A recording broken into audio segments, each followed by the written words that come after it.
Hello my darlings, so excited for you to watch this video. Just before we dive in, I want to read through an important, quick disclaimer so that we all feel extra good about what we're about to learn today. So this video was created for entertainment purposes and may contain individual points of view which do not reflect those of this channel. This video also covers some topics which may be triggering for some viewers, especially to do with baby loss and miscarriage. While we hope there are things that you find relatable and helpful in this video, one person's experience may not be comparable to your own. So I ask you to use your own amazing sense of judgment, take what resonates and respectfully leave the rest. Also, please give Natalie all your love and support. She is such a beautiful soul inside and out, and she really did such a great job of bringing so much value to us as a community. So without further ado, roll the video. Do you ever find that you are blocking your own manifestations? Do you find that sometimes the fear of your next level or the anxiety about where you're going in life can almost feel like a block that's blocking your blessings coming to you? Well, today I'm joined by an amazing, beautiful woman. Her name is Natalie Wickenden. She's a clinical hypnotherapist, psychotherapist, and business coach, and she has so much experience in helping people to overcome the fears that might be blocking their blessings. And today she's here to talk to us about how fear might be stopping our manifestations and what we can do to release those fears, move forward anyway, and potentially quantum leap forward in our life by allowing ourselves, releasing that resistance and allowing ourselves to live the life that we've always dreamed of. So, hi Natalie, welcome. Hi Lucie, hello. Thank you so much for the opportunity to come and speak about this on your amazing channel. I feel super excited to be here, so thank you very much. Oh, my absolute pleasure. When we met through Instagram and we were chatting about what you do and what I do, I just felt this pull and I just felt like what you do needs to be shared with my audience because it could help someone or it could help so many people. Thank you. I'm super passionate about what I do. So yeah, always happy to talk about it. So yeah, before we dive into the big topic of today's video, to help people get to know you a little bit better, why don't you introduce yourself the way that you would, and then we'll dive right in. So as you said, I'm Natalie. I'm a clinical hypnotherapist, psychotherapist, coach, which is such a mouthful to say. I do need to find a way to abbreviate that.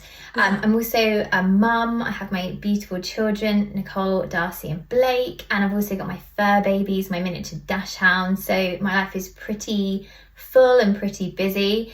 I work with clients online in one-to-one sessions, and I work with clients. I'm really lucky that I can work with them all around the world thanks to the internet and Zoom. I also have courses that I hold and workshops. So yeah, work in lots of different ways. Amazing. And I'm so grateful. Thank you. I know that you've actually created a hour-long masterclass for my YouTube members, which we'll tell you a little bit about towards the end of this video. I'm sure that you can relate to a lot of people who are my subscribers. So how did you get into what you do as a clinical hypnotherapist and helping other people to grow their businesses and their lives? So my story does talk about baby loss. So if anybody does find that triggering or would rather not hear this part, please feel free to skip forward. But for me, it's such an important part of my story, my journey and where I am today. I always feel very called to share that.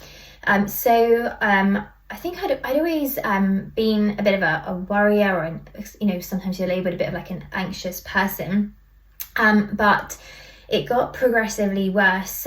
So my eldest daughter, when she was just over a year, we were very lucky and we fell pregnant with we hoped would have been our second child.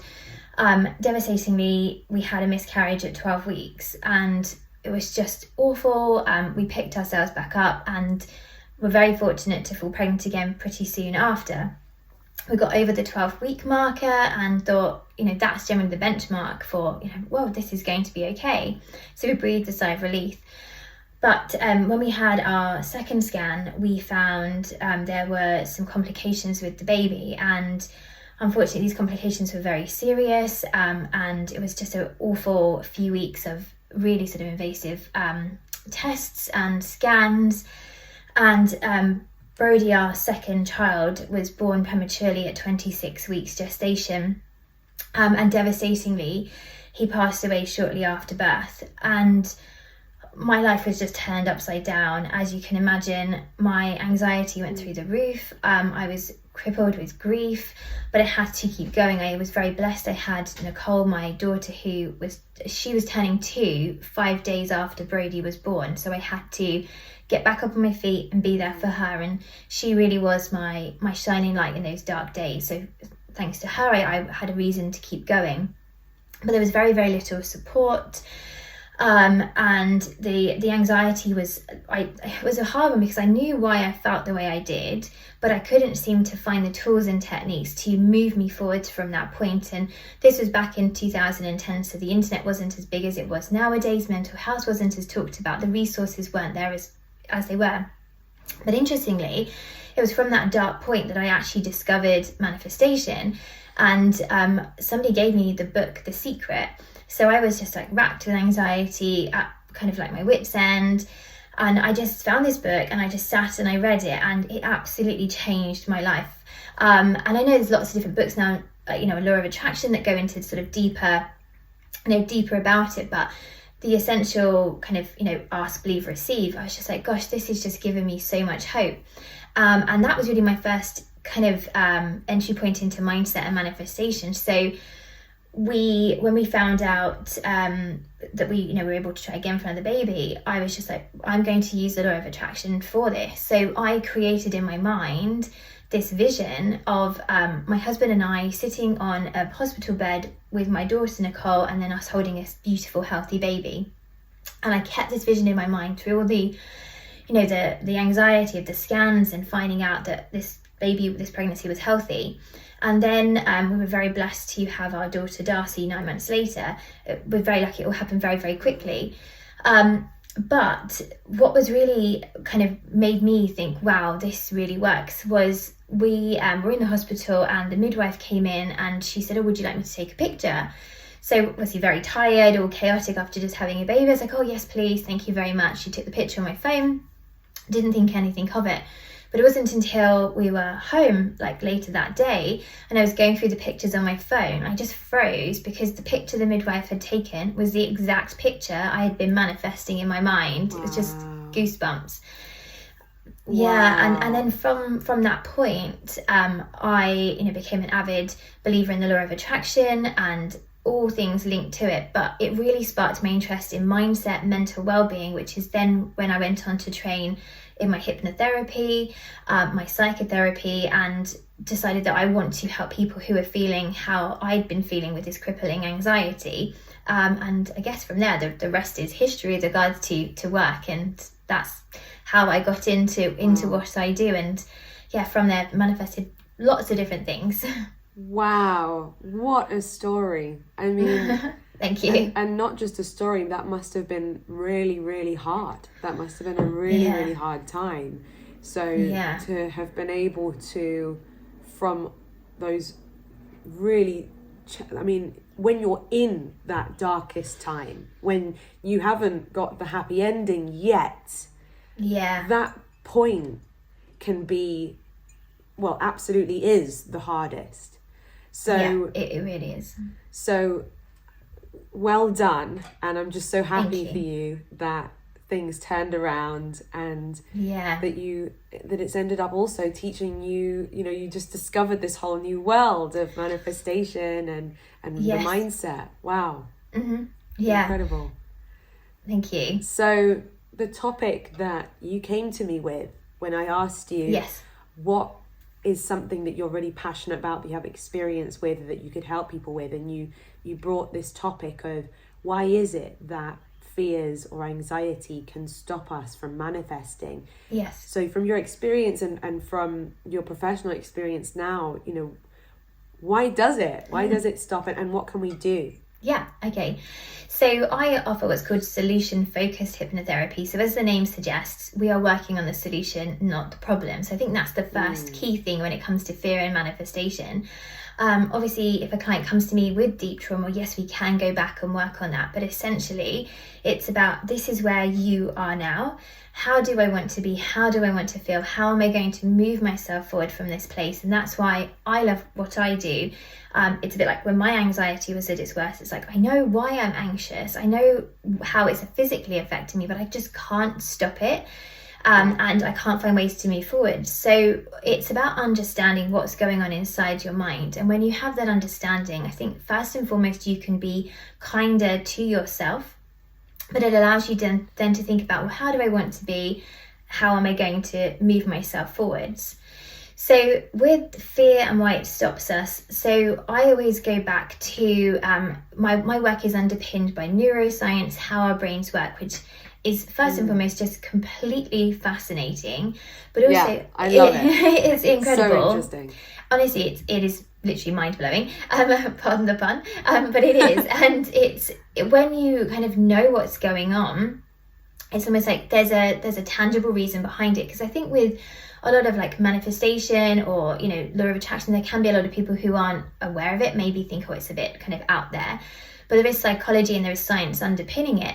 So I think first and foremost, which I feel is one of the most important things to know when it comes to mindset, is your mind does not know the difference between imagination and reality. This is so important because whatever you're thinking about, your mind is going to respond accordingly. So if you're telling yourself, I can't do this, it's going to be hard, then that's the experience you're going to see.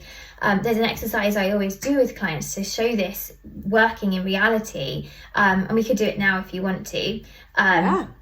Okay, so what I would do is I would get you to close your eyes, okay? And if anybody's driving or whatever, don't do this at all. Make sure you can do it when you're sitting in a place where you can close your eyes. And just take a couple of deep breaths. And then I want you to think of a time when you felt really frustrated. Maybe somebody had frustrated you, somebody had said something. And I want you to make it vivid and clear. So make it vivid, clear in your mind. I want you to feel those feelings you felt at that time, okay? Just hold it for a few moments. Now I want you to open your eyes. Okay, and just search in your body. Can you feel that frustration and that anger that you felt at that time? It's real, isn't it? Yeah. So even though that event isn't happening right here, right now, you feel it as if it's really happening. So I don't want to leave you feeling frustrated. So close your eyes again for me. So now what I want you to do is I want you to think of a time when you felt amazing. You felt absolutely elated. You felt on top of the world. You felt confident, in control. Okay, now hold that feeling. Bring all those wonderful feelings to the surface. Really make it vivid and clear as if you are right there, right now. Okay, and then slowly just open your eyes, take a deep breath. And just notice the difference. And I could see you smiling when you were doing that. So you're really, and that's the power of your mind. It doesn't know the difference. So when it comes to fear and manifestation, whatever we're telling ourselves is going to affect what we see in our reality.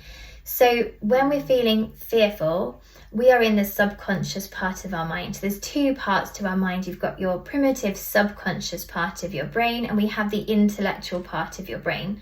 So the primitive subconscious part of your brain is essentially like the caveman, cavewoman part of your brain. It's going to rely on previous patterns and instincts. It's obsessional. If you did something yesterday, then it's going to encourage you to do it again today, because its job is to keep you alive, safe and well. So it's great if you are faced with a real danger. And I always use the example with my clients. If you walked out of your house this afternoon and there was a lion sitting on the doorstep, you wouldn't go, oh, how weird, and walk past it. You'd go, oh my gosh, you'd run back in the house, you'd slam the door, you'd be checking, you'd be panicking. In that instant, brilliant. Your subconscious has identified a fear, a problem, and it's acted accordingly to keep you safe and out of danger. So if there's a real danger, brilliant. Your subconscious is doing its job. But the same process is happening when we're feeling fearful about a manifestation. So let's just say, I don't know, you're going for a job, for example, and you've seen a job advertised and you're like, oh my gosh, that would be amazing to do that job. Like, I know I've got the skills and qualifications. But then you hear that little voice inside your head, and it kind of almost masks itself as a friend, you know, oh, but your job's really secure here. If you were to go and leave your job, then, what, that company might not be as good to work for. What if your colleagues aren't as nice? And then suddenly you start to believe it, going, oh, actually, yeah, that's a good point. Maybe I should just stay where I am. And that's your subconscious. It likes familiarity. So as I said, if you did something yesterday and you stayed alive and well, then it's going to be like, we need to repeat that pattern. And that's why people who have obsessive compulsive disorder, they genuinely feel that if I don't perform this, checking or whatever it might be, something bad is going to happen to me. And it's your subconscious like stepping in to try and protect you. So what we want to do is move from that primitive subconscious part of our brain, be thankful because it is doing a job, but almost be like, okay, I appreciate you looking after me, but actually, this isn't, I'm able to go for this job, or I want to move on with this thing I want to manifest. And it's then moving into the intellectual part of your brain, because the intellectual part of your brain is like the CEO version of you. It's the part of your brain that's logical, rational. It's the part you use when you're driving your car or, doing whatever else you might be doing in your day-to-day life. And it's very logical, and it can look at situations more objectively. So in terms of the job interview or the job application, you could look at it and go, well, okay, yes, it's a change. And, I don't know who the colleagues I'm going to work with, but actually, do you know what? It's X amount more per year, and it's career progression, and, I get to work from home, and it can look at the benefits in that.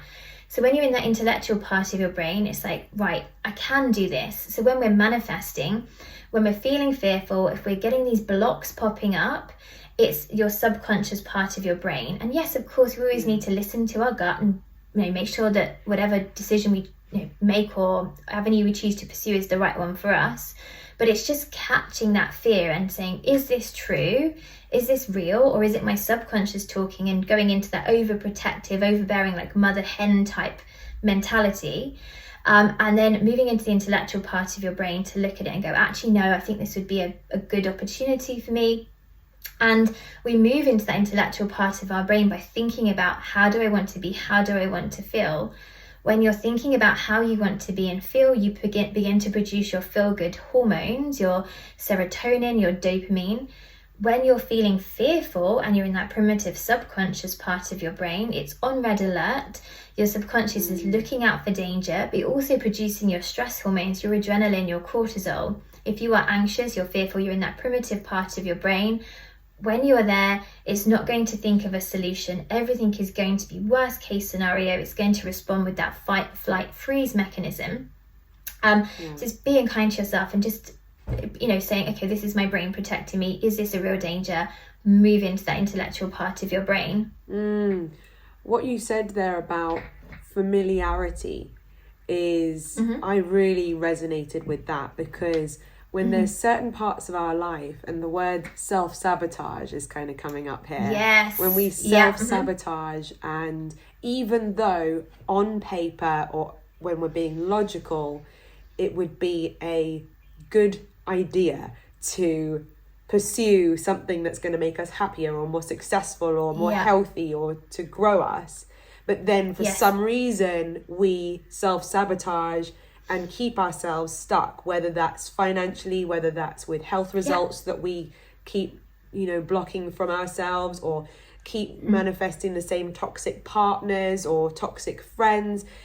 It doesn't make sense why we would keep going for that. But the only thing that makes sense is that it's more familiar to us because we're used to it. And our happiness or our health or our wildest dreams, as great as they might be, if it's unfamiliar to us, we're going to run from it, or our brain's going to give us a million reasons why we're not ready, we're not good enough, or we can't do it, or it's not safe. It's wild. So, I mean, this is like inspiring and a little bit depressing all at the same time, because it's like, no. But as you would know, it's good, because the first step is awareness, right? And maybe maybe there's even people just hearing, oh, this is why my brain does that. And that level Yeah. of awareness can then help us, at the very least, to be able to spot it next time it happens and ask ourselves, Yeah. do we want to react in the same way as we always do, or do we want to thank our brain and, you know, move forwards anyway? But I mean, obviously, I know there's only so much that we can fit into a YouTube video, and you have recorded a whole masterclass with a guided meditation and everything to really help us overcome that. But are there any quick tips before we wrap up this video that you can give that could help people, now that they've got that awareness of what to do to move forward anyway? They might still feel fears and anxieties because those are human emotions, right? Completely. So what could we do to prevent it from stopping us from manifesting?